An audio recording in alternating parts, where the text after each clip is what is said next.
Well, hello, everyone. Good morning. Welcome to How and When to Deal with the Media. My name is Jasmine Smith, and I have the pleasure of introducing Dr. Barbara Sampson. She is the Vice Chair for Strategic Laboratory Initiatives and Academic Affairs, as well as the Director of Pathology Residency Program in the Department of Pathology, Molecular, and Cell-Based Medicine at Mount Sinai. A mouthful. Prior to this, she was the Chief Medical Examiner of the City of New York. She holds a board certification in anatomic and clinical pathology and forensic pathology. She also serves on the editorial boards of 2 journals of pathology, as well as serving on the professional committee, and is particularly committed to graduate medical education at a national level. She is very published and extensively in the fields of microbiology and cardiac pathology, and having authored over 40 articles in 7 book chapters. So I'm pleased to introduce Dr. Barbara Sampson. Good morning and thank you. Thank you for inviting me. It's a pleasure to be here today. And I'm going to tell you a little bit with some of my experiences in communication and in particular dealing with the media. I was at the New York City Medical Examiner's Office for 23 years. I did my fellowship there and stayed on until just about 18 months ago, the last 9 years as a chief medical examiner. So I've had a lot of opportunities to learn a lot from on how to communicate, and particularly with the media. So the most important thing you have to remember, well, first, what? Down arrow. Yeah, I'm looking. That is the down arrow. That down arrow? No. That down arrow. There's 2 down arrows. Okay. Thank you. Sorry, I have no disclaimers. I have no financial interest in anything, unfortunately, and no conflict of interest. So most important thing we always have to remember is that we are in the communication business. It might seem like we are, scientists or physicians or investigators, and those are all part of what we do. But the main thing that we do is communicate, because you can do the best autopsy in the world, you can do the best investigation, and put everything together on a case. And if you can't communicate that to other people, it's essentially worthless, right? So obviously we communicate with the media, but who else do we communicate with? Give me some other things. Families, public safety, absolutely. And the doctor? The other doctors, definitely. Mm-hmm. CDC, right? All kinds of public health officials. Politicians, right? We have to communicate with them. DAs, police, right? The jury when we testify. So this is all centers around our skills in communication. And I'm going to introduce you now to Dr. Charles Hirsch, who was my mentor. He was the chief medical examiner in New York City for 24 years. And you can imagine that working in New York City, it's not a easy place to work. And to be chief medical examiner for 24 years through 4 mayoral administrations and 24 years of dealing with the New York City press, he knew what he was doing when it came to communicating and navigating those waters. And when anytime I approach any kind of media in particular, I always think about him because he had so many great tips. But the main thing is, when you're communicating in any way, you have to always think about why we're doing our job. And if you keep that front and center, then you can't go wrong. So I'm going to take the privilege of quoting from his retirement speech, where he described in his view of what we do as medical examiners and coroners. Day in and day out, we serve people during the worst and most stressful experiences of their lives. The aftermath of the unexpected death of a friend or relative. The general public is minimally aware of this, and the media are mainly concerned with sex and violence. The only people with a real understanding of our service are those of us who do it, and the unfortunates who have unexpectedly lost a loved one. What we do every day makes a difference, and we do it without public acclaim. Herein lies the virtue and true gratification of our work. That feeling of gratification must come from our routine rather than the isolated achievement of a lofty goal. In this context, the mundane trumps the spectacular. So I always think about that when I'm talking to the media. What are the consequences of what I say? Who are really our stakeholders in this? It's not about my glory or the glory of the New York City office. It's about the people that we serve, right? The New Yorkers, the families that we serve.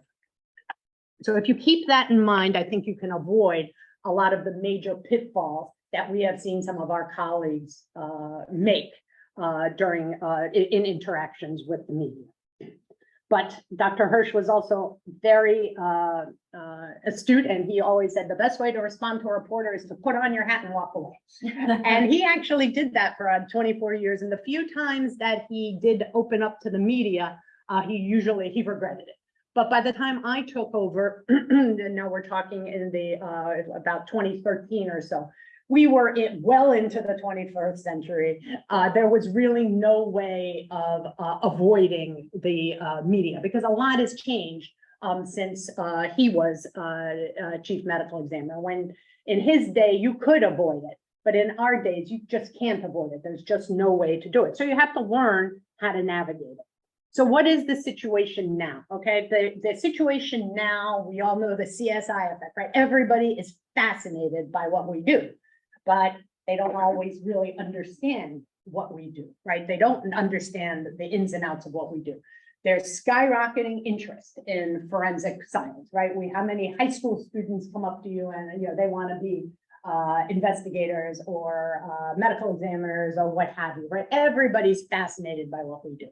And the ME and coroner offices are little understood by the public, which is, understandable, right? Because, fortunately, most people never have to interact with us. So that's a good thing, but there's this information war about what we do. And unfortunately, what people do know is from TV or crime novels, right? So, why don't you have the toxicology results? It's been 2 hours. How do you not have the DNA results? I saw on CSI, they did it, within an hour. What's wrong with you guys? So we have to correct those misconceptions in the course of doing our work. We have this 24/7 news cycle, right, with the proliferation of outlets. So it's no longer, New York Times and Washington Post, right? You got all kinds of news outlets and a changing definition of a journalist, right? The cable news now, that's entertainment, right? Not news. So it really complicates the landscape that we work in. For example, when Joan Rivers died in New York City, the press right away said, minutes after her, not minutes, a few hours after it was reported in the media, they said the autopsy is inconclusive, the medical examiner said, updated at 10 o'clock at night. Well, it wasn't inconclusive, it was pending further studies. But there were so many news outlets all over us trying to get information about Ms. Rivers' examination. And to the point that TMZ, that very, well-respected news organization, was cold calling all over the medical examiner's office, just random people saying, what can you tell me? What can you tell me?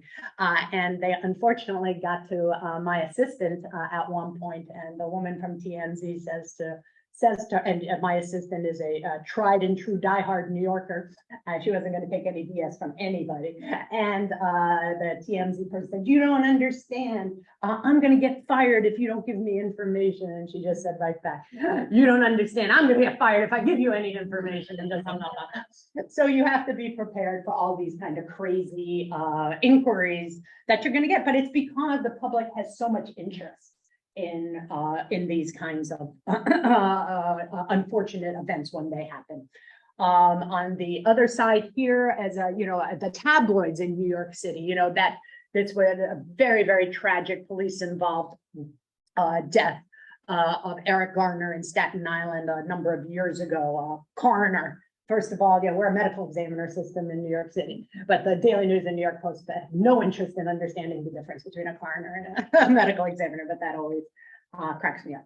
Coroner, cop chokehold death was a homicide. So they have to glorify what we do, which is just absolutely horrible. And why are they doing this? Because their job is to sell papers, right? That's not my job. That's their job.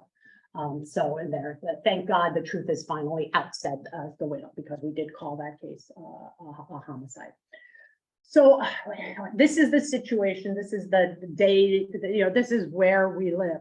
So how do we communicate?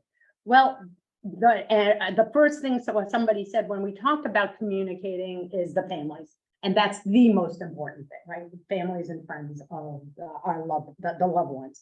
And the best way to communicate with them is definitely talking to them either in person or over the phone. That's definitely the kindest, most compassionate way. This is Dr. Hirsch using an old-fashioned telephone. And he always used to say, I solve many more forensic questions with the telephone than I do with the microscope. And that is definitely true. But you can talk to families, of course, over the phone, and that's what we do. In New York City, the medical examiners speak directly with families to answer their questions at any point before, after, and sometimes many months or sometimes many years after the autopsy. And it's also wonderful to speak with families in person. This is our Brooklyn office. New York City office has family assistance centers in all the 5 boroughs of New York City. And speaking to them in real life is a wonderful privilege. Unfortunately, after COVID, that interaction has really decreased a lot. During COVID, it didn't happen at all, but now even afterwards, that's happening less and less. But still, we do the best that we can with the phone and other means of communication, but we're always available if families do want to speak in person. So now you have to think about who our audience is, as you guys already started to make this list. Families and friends of the decedent are a number one, right? You also have to remember the public is our audience as well. The public has a great interest in what we do, not just a morbid curiosity, but they also have a legitimate interest. So in a case, for example, of a little girl who dies in school, there might be concern in the community that she died of meningitis, and other people's children potentially are at risk if they were exposed to the little girl. So we try to put out those concerns as quickly as possible after the autopsy. So if the autopsy is performed and there's no sign of meningitis whatsoever, we will put that out immediately. So even if we don't know what ultimately what the cause of death is going to be, because there is a public interest in knowing that. And in conversely, if it is meningitis, obviously we communicate with the public health officials so that the contacts are prophylaxed appropriately. The public is also their main stakeholder in, for example, police-related deaths. They need to know what happened so that then we can honestly evaluate the confidence that we have in law enforcement at any particular time. So we put that information out front and center and 100% accurately. So for example, if a police involved shooting, in shootings in general, we usually just put out the cause of death, gunshot wound to the head, for example. But in a police involved shooting, we'll expand that a little bit. And we'll say how many of the shots were in each area of the body. So if there were multiple gunshot wounds, we will be specific, whether it's in the chest or in the back, because that can influence the public's perception of what actually occurred. So that kind of information we feel is very important to share with the public. Obviously, that can be a little bit controversial sometimes, especially with our political stakeholders and our and law enforcement itself. We will give politicians a head up, the mayor in New York City, a heads up that we are going to be putting this out in a half an hour. But we're putting it out. There's no choice about it, but we do let them know ahead of time. And that's also for public safety concerns, because some of our findings can sometimes be extremely controversial in the community, and we want to give law enforcement and the politicians time to prepare for any kind of aftermath of something that we put out. So the public is really important. Law enforcement, we communicate obviously all the time with law enforcement, and that's a two-way street. So that's really, really important. And understanding how to speak with law enforcement and law enforcement understanding how medical examiners and coroners speak is very, very important. So that's something we spend a lot of time working on, especially with the more junior medical examiners, how to make that communication even better. We talked about, giving politicians and government officials, a heads up when we're putting out some kind of information that may have relevance to them. We communicate with other physicians routinely, public health officials, and of course, then the media as well. Long down arrow again. Okay. So there are just some some basic concepts that you always have to adhere to in any kind of communication. The most important is always tell the truth. That is the number one thing. And it's easy for us because we are leaning on science and medicine. So if you just keep that at the forefront of your brain, that's what you're communicating. This is not a place for editorial. This is the news. You just tell them what, in your best opinion, happened. You do that, though, in a professional way and a kind way. Remember that every time we put out any sort of communication to anyone, potentially family is going to hear about it, right? And that's certainly true with the media. So you don't want to say something to the media that you wouldn't want the family to hear. So just to always be cognizant of that. I also always recommend avoiding medical jargon and legal jargon if you're coming in from a legal law enforcement aspect.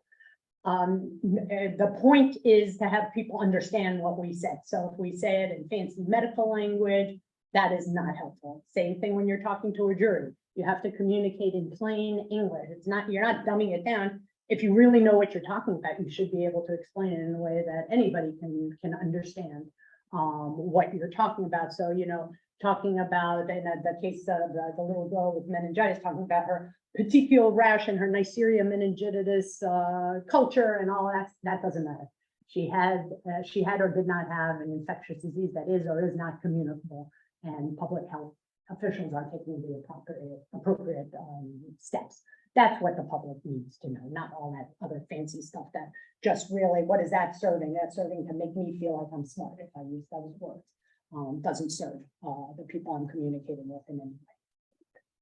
The other thing that's really important is always admit when you don't know something. And this is something that Dr. Hirsch used to say anytime you're testifying, especially because, if the prosecutor or the defense attorney asks you a question and you don't know the answer, just say, I don't know.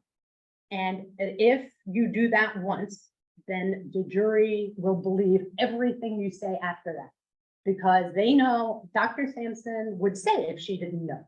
So she must know the other questions that she's being asked right now.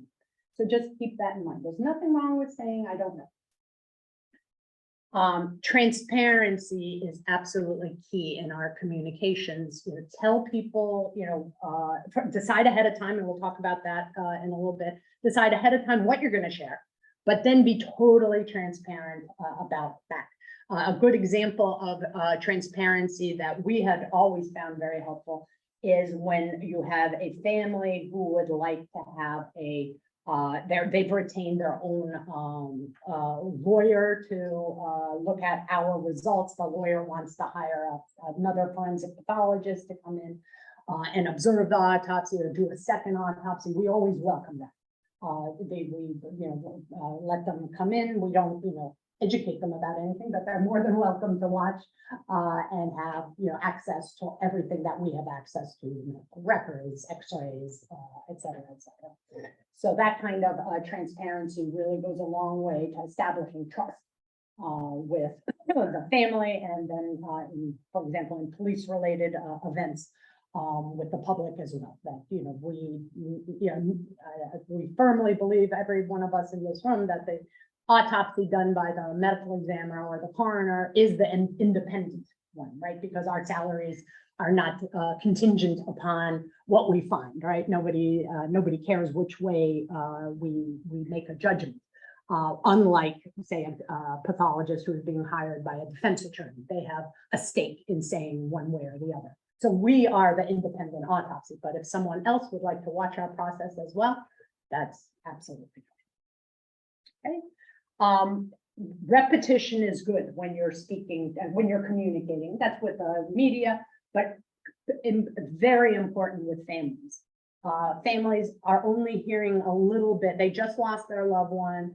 They're grieving. They're only hearing maybe 10 or 20% of what you're saying. So go ahead and repeat it. And I had an experience once where, several months later, a family called me and she had written down what I said in our first phone conversation. And it was clear when she was reading it back to me, she only heard a tiny bit of what I was actually saying. So that really proved it to me. So feel free to repeat and, take your time. And, it does take, it takes a lot of time communicating with families, but it's really so important. And you're really the only one who can close that loop for them, to give them some closure.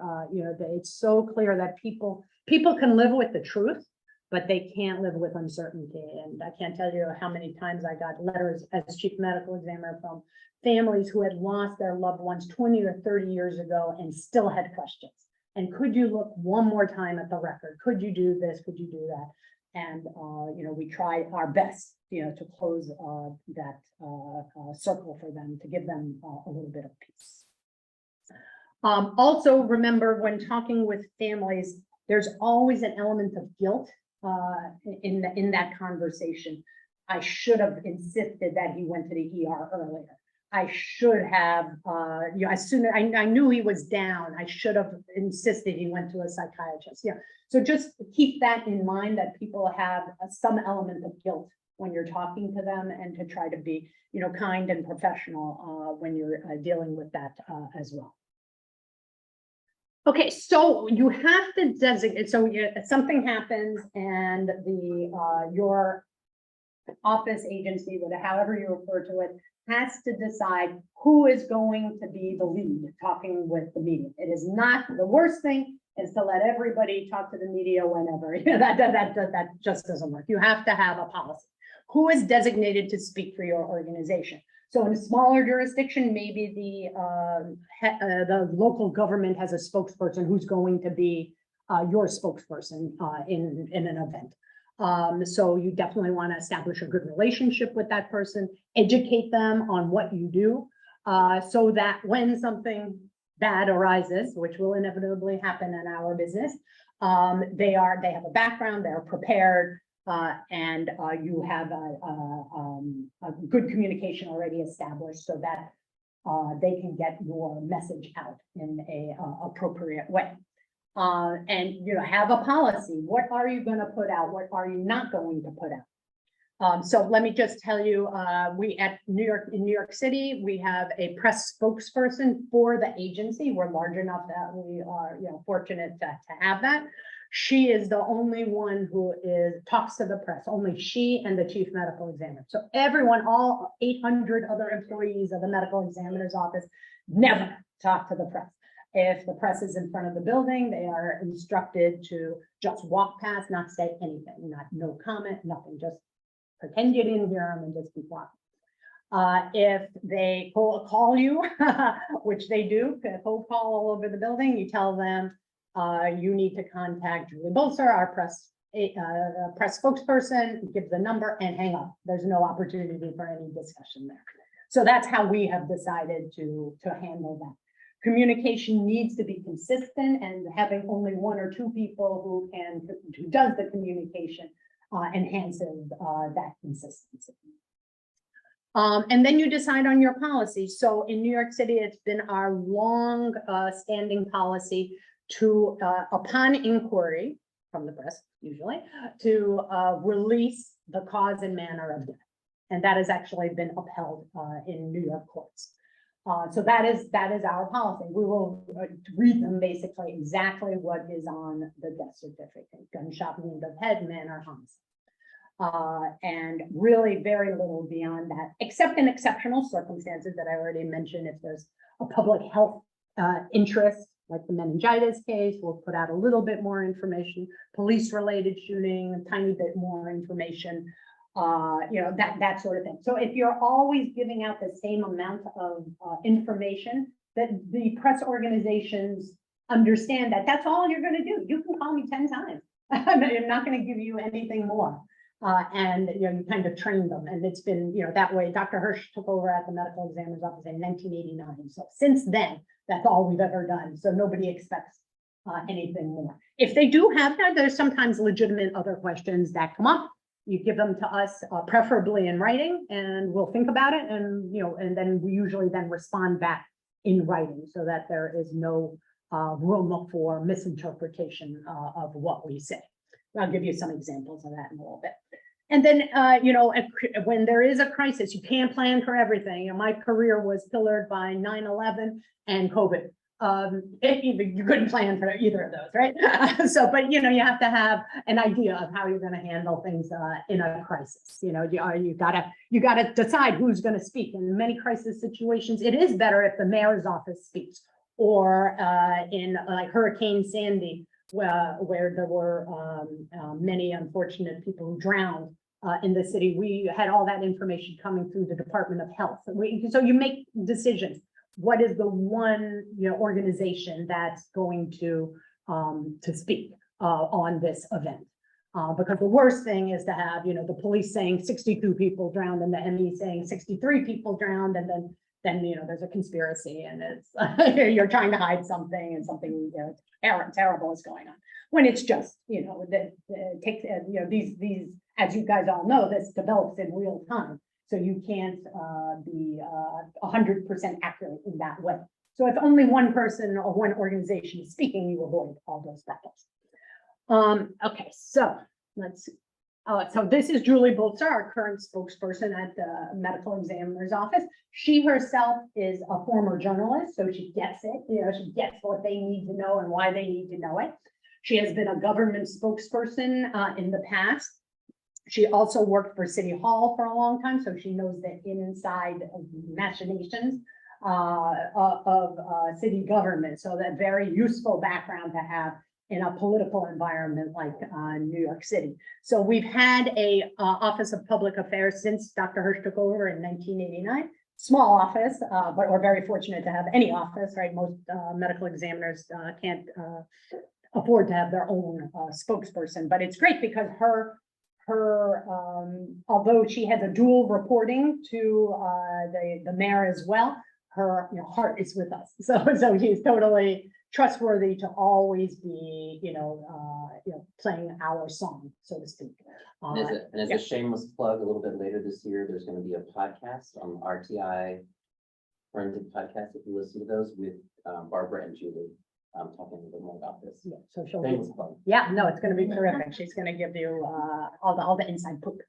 So it's really an office of now I just wanted, for fun, show you, this is the sign outside the medical examiner's office. This is the one in Manhattan, right next to Bellevue, for those of you who know New York City. And you can see all the letters. I mean, they're covered up by the bushes, but all the letters are there.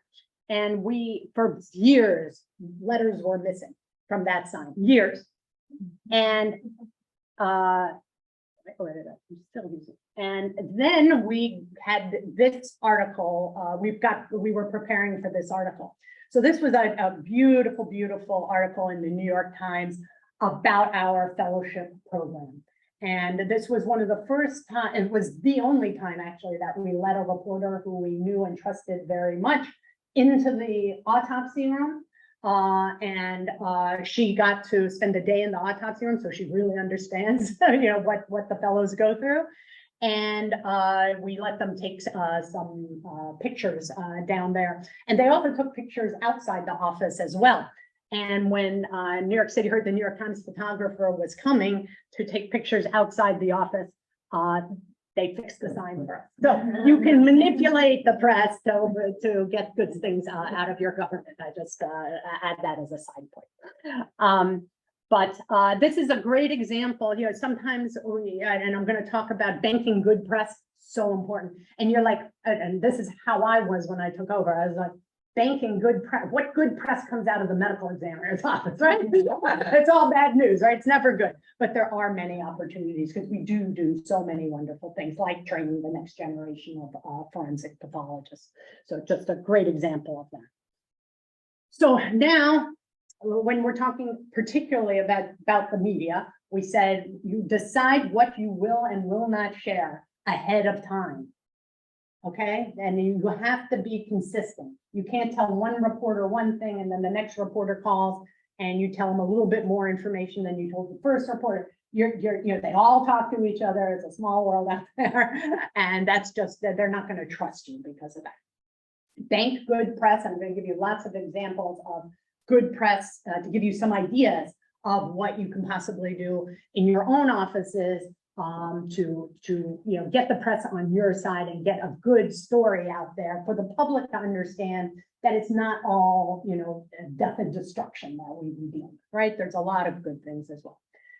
Our independence is so important, and always keep that in mind with your communications. What do I mean by that?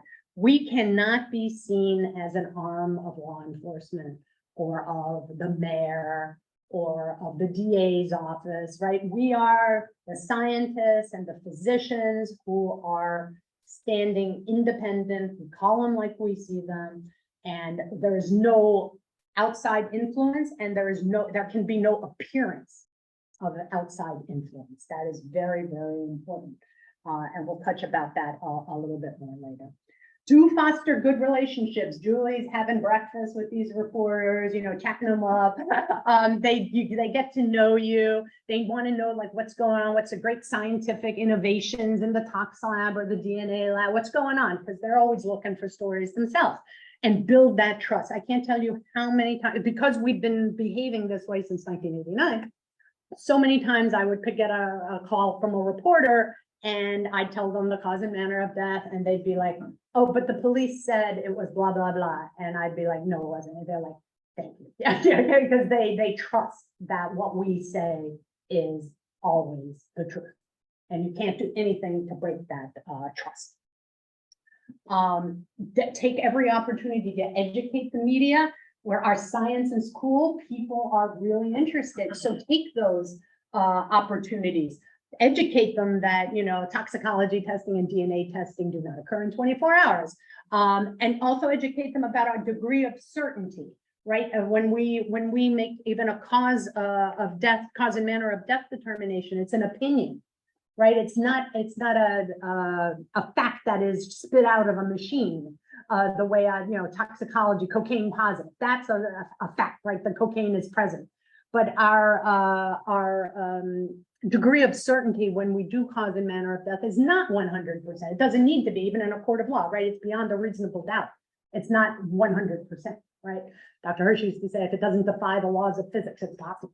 You know, so keep that in mind. You know, tell them what the limitations are in what we do, because then you sound much more credible.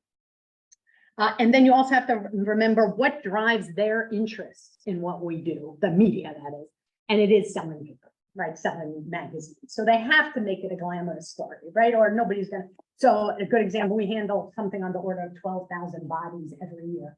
There is never going to be a New York Post story. Congratulations to the medical examiner. They handled 11,999 bodies perfectly. It was amazing, right? It's going to be, they lost a body. That one body, and you know, front page with the, you know, the person on the gurney and the toe tag, and they keep that picture just to, you know, every time, oh, Emmy, you know, throw that picture on the cover.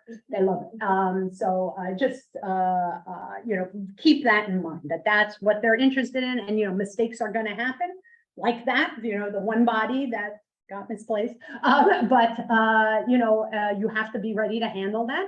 And you want to have the good press bank so that they're like, oh yeah, that happened. Oh, but they also did all this other great stuff. So it must not be, you know, a disaster area, and it must not, they don't have to call for the head of the chief medical examiner or anything like that. Okay, high profile cases, I firmly believe that, every case is a high profile case. First of all, you never know which case is gonna be the high profile case. So treat everyone like it is. And, if it's my grandma, that's the high profile case to me. So, but you know what I'm talking about, the kind of people who are in the public eye, whether it be entertainers or people like that, et cetera. Most important, stick with your usual protocols. Don't try to do anything fancy. That's when mistakes start to get made. And communicate when you're communicating about those cases, do it in writing. Because you have a chance to think about exactly what you're saying, get it exactly right, and you put it out there. And if people have questions, they can respond in writing, and you can, entertain answering them. You have to be very clear and very concise. This is not a time to speculate about what you think might have happened. This is just putting out the facts. And I firmly believe to avoid press conferences. Remember, if at all possible, I never did one in all my time at the ME's office. If people start asking questions, you start talking, especially as MEs and coroners, we love to explain stuff, right? And yeah, that's fine for the jury, but that shouldn't, you don't want to start explaining too much to the press, because it just leads to more and more questions and down a rabbit hole. And remember that families are watching the press conference. So, there are a number of, if you Google medical examiner press conferences, there's a number of press conferences online that you would not want family members to hear. So just think about that. Somebody's, that person's mother is watching this press conference. So do you really want to say that? So Barbara, can I ask you- yeah, sure. So what happens when for lack of a word, your superior? Yeah, probably someone exactly. From government requires you. to do Right, press conference. exactly. How do you respond to that? Absolutely. So that does happen. In my experience, I had very good luck explaining to them why that would be a bad idea. So saying that the independence of the medical examiner's office and that appearance of independence is so critical that, like in the Eric Garner case, if I had a history of appearing always with the mayor or other city officials, it would look like they had influence on me, but which they absolutely didn't, but it would look that way. And so that it was in their best interest that I remain independent. So that's as far as cases. In the last few months, or nowadays, there's a new administration in the last 18 months in New York City, Mayor Adams, and he has had, it's been a big initiative with gun violence in New York City, a huge problem. And the DNA lab in New York has been huge in helping identify people responsible for gun crimes. And they've poured a lot of money into the agency to do this. So the new chief medical examiner has appeared in some press conferences with him, but usually they try not to say much, and would try to, you can't bite the hand that feeds you, but ultimately the independence of the agency is the most important thing. So I think that's the best way to do it, but there may be times when you're forced to do it, but that just make sure your statements are independent and clear. Okay, yeah, sure.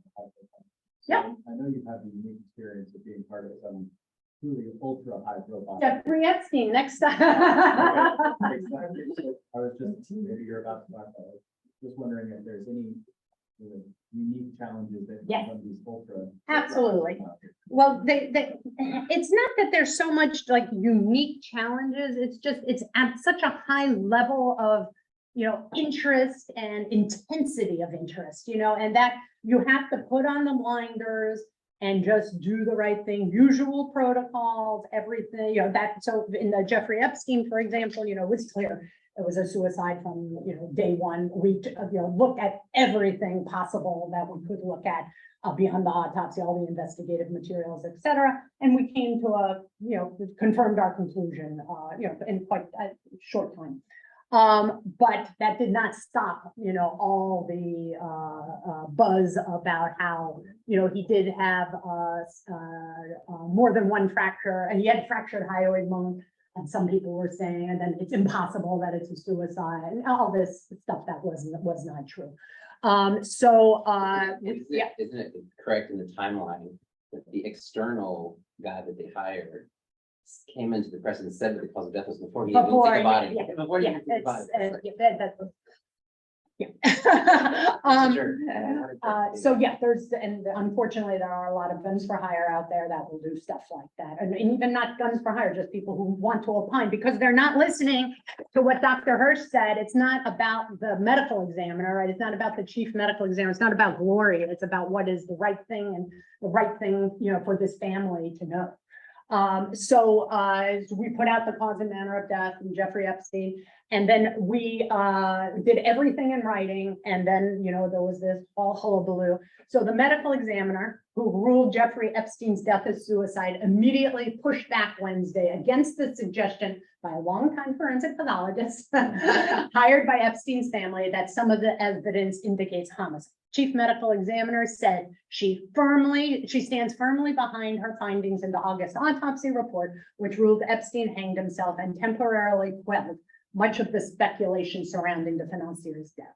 The reputable news organizations, they got it. This was a suicide, and it did quell some discussion for a while. But the 24/7 news cycle, they got to talk about something. I mean, just turn on the TV anytime, Yeah, now I love the breaking news. They have a new email from Mark Meadows. Breaking news. When we were kids, I know kids, but 20 years ago, that wasn't breaking news. Like something had to happen to be breaking news, and now it's all this, crap. But anyway, just by putting out another statement, it really quelled things. Although it didn't quell things that much. And I mean, it's still to this day. About once a month, I get an email from somebody or a Twitter post or whatever saying, "When are you coming clean, Dr. Sands? How can you live with yourself about this?" So yeah, you're never gonna commit. You're never gonna get everybody to agree. And even when I stepped down as chief medical examiner, nothing was going on. So I thought, this is perfect. Like nobody's gonna connect my stepping down to anything. Apparently, on the dark web. There was apparently the head of some company like Google, like two companies like Google, and I stepped down on the same day. And it was the day that Ghislaine Maxwell's trial started in New York. The confidant of Jeffrey Epstein. So that was clearly all directly related. I was so flattered that I was, in the group with the Google people, but it's like, it's never going to end. So you just have to accept that. It's fine. It doesn't matter. Yep. Just a comment. I do understand the news a little bit because the circumstances around it, like the most watched prisoner, right there, suddenly there are no cameras. There is the transparency, not on the autopsy report, but the transparency also under the circumstances. Absolutely. Maybe it was not there for them, and they are still looking for how come the cameras went off? How come no one was watching him? Yeah, I mean, I get when they want to do their job. I get that part. Yeah, exactly. Yeah, I'll give you just a completely unbarber related example of crazy things. Okay. I personally know the person who did Elvis's autopsy. Okay. Did Elvis is okay. Did Elvis's autopsy. Elvis is dead. No doubt about that. Was murdered by a pathology resident. So now they're like, oh no, it was covering up. He didn't really know. They took this poor man's death and turned it into more Elvis. Yeah. That's how crazy people are. So you can never satisfy crazy people. But also the stuff that happens in real life is so weird. You wouldn't believe it. Like, yeah, I'm not going to talk about the investigation in Epstein, but like in Rikers Island, now that, there's a whole hullabaloo about that. That's just the big prison in New York City. Routinely, the lights would go out, the cameras we'd be trying to investigate a prisoner. They're like, oh, the lights went out again. Or like, I mean, like all the time. And that was real life. I mean, they wouldn't give us this stuff. So, I mean, this stuff happens, it's crazy as it is. Okay, so, and post-COVID, everything is even more in the forefront because people are more comfortable about talking about death. You know, you saw, the horrible refrigerated trailers all over the country, including New York. People, are interested in what we do. And I think there's more comfort talking about it. They want to know what happens on the front lines. There was a real interest in how were we handling all the bodies during COVID. And then there's also great interest in our work, because what can we do to help the living? And the opioid epidemic, there's no better example, right? Everybody knows someone who has been a victim of this. And, what can we do with both law enforcement and public health authorities to help the living as medical examiners and coroners.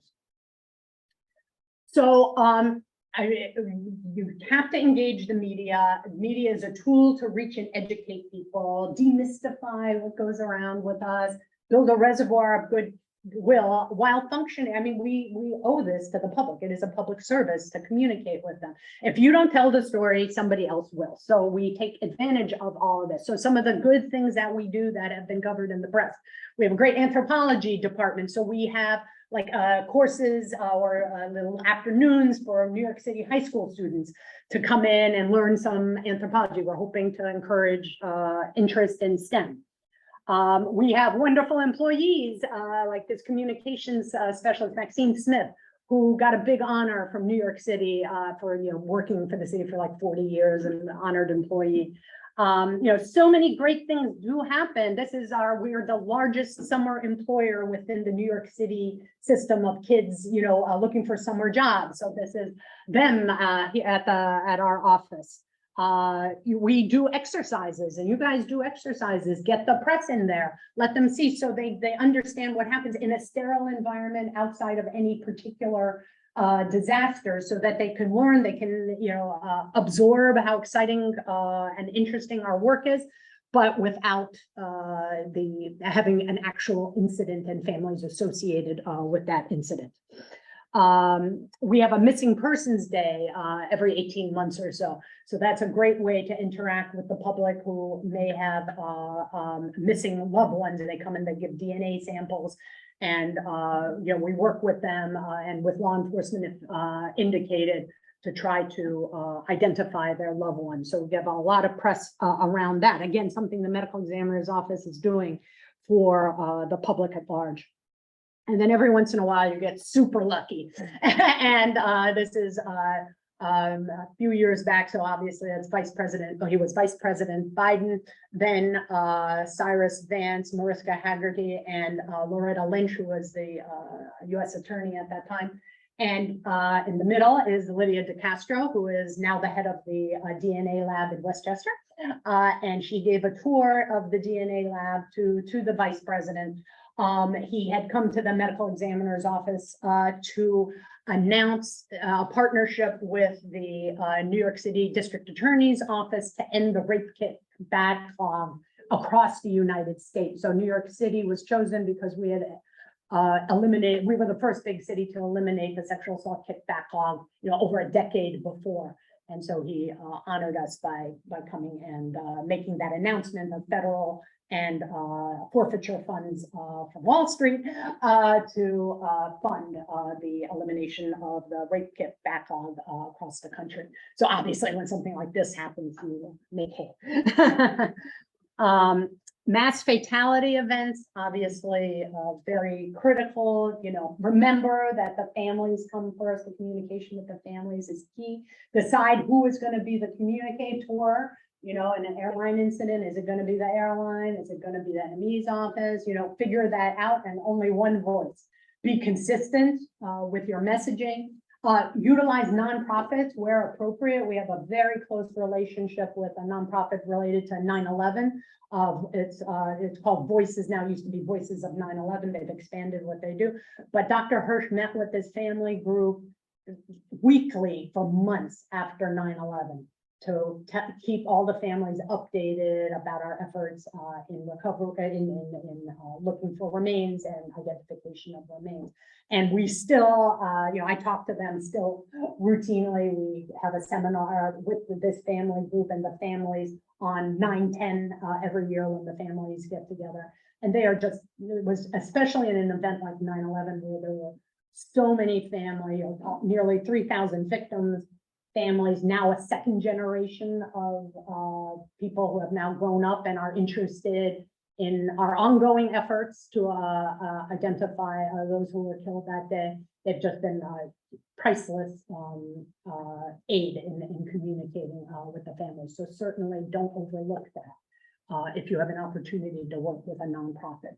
And also, if you don't speak right, you can't control the narrative, and that's something you really have to. As much as I, would prefer to hide under my desk, it's better to get out there and control the narrative. And for mass fatality events, like when you have exercises and set up, something beautiful, invite the press, take pictures so that they're not trying to get pictures when you're literally, hauling bodies from, left and right and using, real refrigerated trailers and all of that, satisfy their interest by, giving them a beautiful photo like this. And also on 9/11 every year, this is Mark Desire, who's head of the unidentified remains group of our DNA lab. He does interviews every year for 9/11, updating everyone about our efforts. And, that is not only New York City, of interest in New York City, but across the globe as well. So again, another opportunity to have continuing conversations with the media.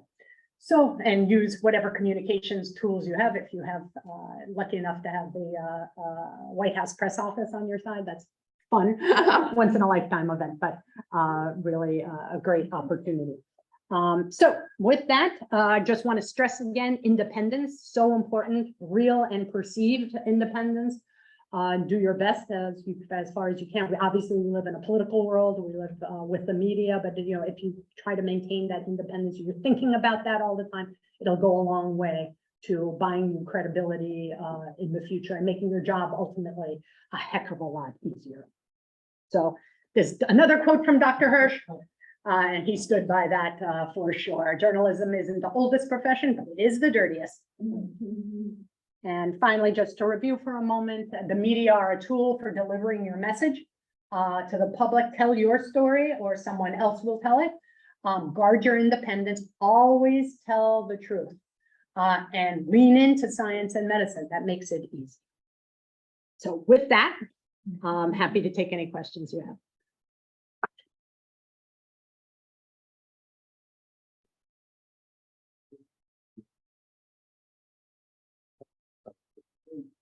Regarding that last piece, that's good, social media. So what was your stance on social media use by your staff while you were out there? Okay, excellent question. So I was up to the day I stepped down as chief medical, as chief medical examiner, I was terrified of social media, and everyone around me told me not to use it at all. So I had a Facebook page. I had nothing on social media. It was very, so Julie utilizes LinkedIn mostly. And she finds that a very effective way to communicate. There's less chance of people, blasting back on social media. And we never post about cases or anything like that. We post about Missing Persons Day is coming, or, we have a job opening, or that kind of stuff. So it's pretty minimal. As far as people's personal use of social media, everyone knows there's, just like when you work in a hospital, there's nothing about any case can be posted. So people will post, oh, I had a really hard day, or, we had a birthday, for so-and-so, that's all fine. And it's extremely rare that anybody steps over the line. And when they do, just bring it to their attention. But we really have, knock on wood, never had a problem with that. Also never had, for all the high profile, quote unquote, stuff that goes through the office, never had somebody to take a picture and release it to the press. I'm sure they must be under such pressure to do that. I'm sure there's, our morgue attendants don't make a lot of money, I'm sure there's a temptation for that.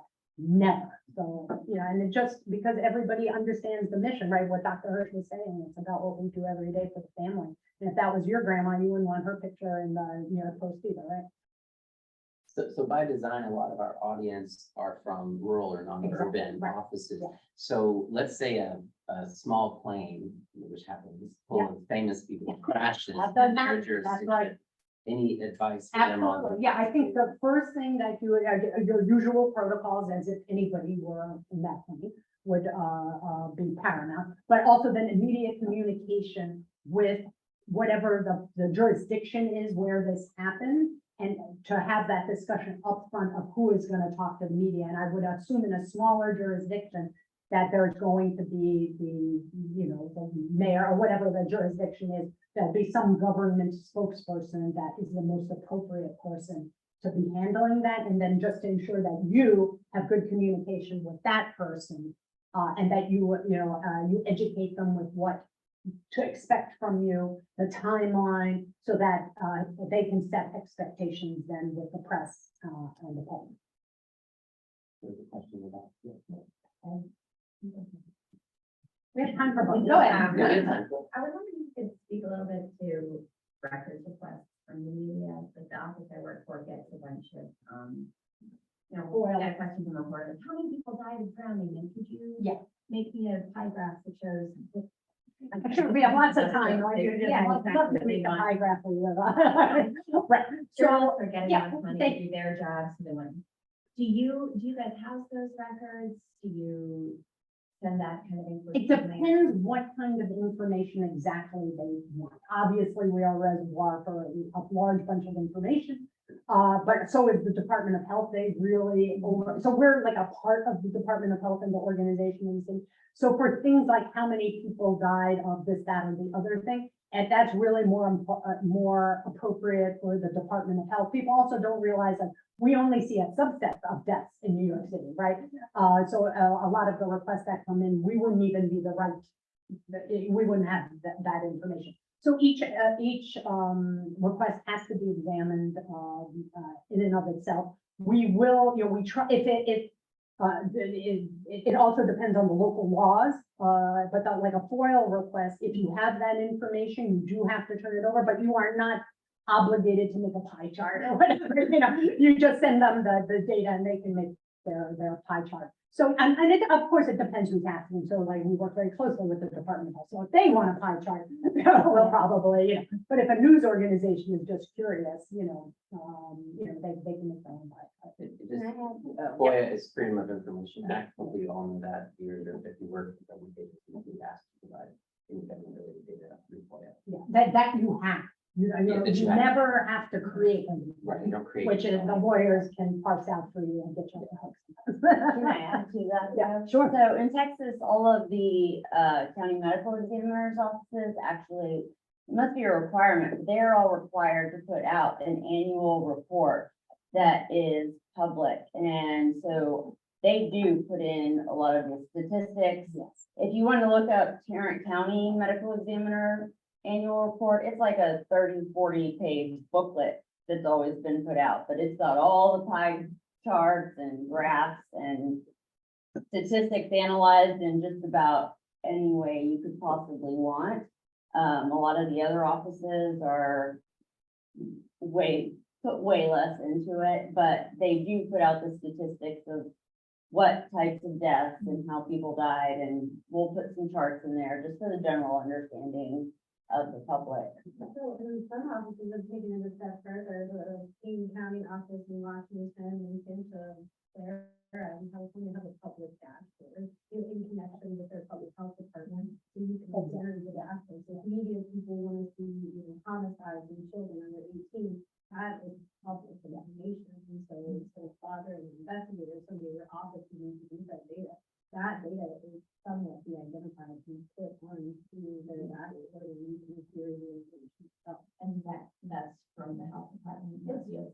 So they're for Stanford Fair, each office, just like social media, they all have their own little personalities and how they do things differently. But Stanford Fair in California, it is independent, it is their dashboard, so that all media sources are directed to the dashboard instead of bothering any personnel, because it's public information. The Department of Health does put out such a report too in New York City. The problem is it's a few years behind. Right. So, and the press doesn't care what it is in 2019, right? They want to know.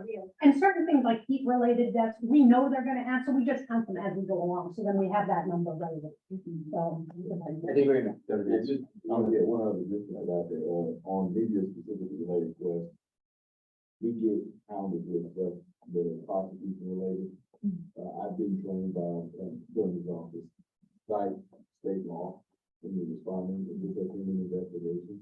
And it's not that you're hiding anything, cite if pending investigation by that legal entity. And what it does is it redirects them from us, if they enter the answer for it.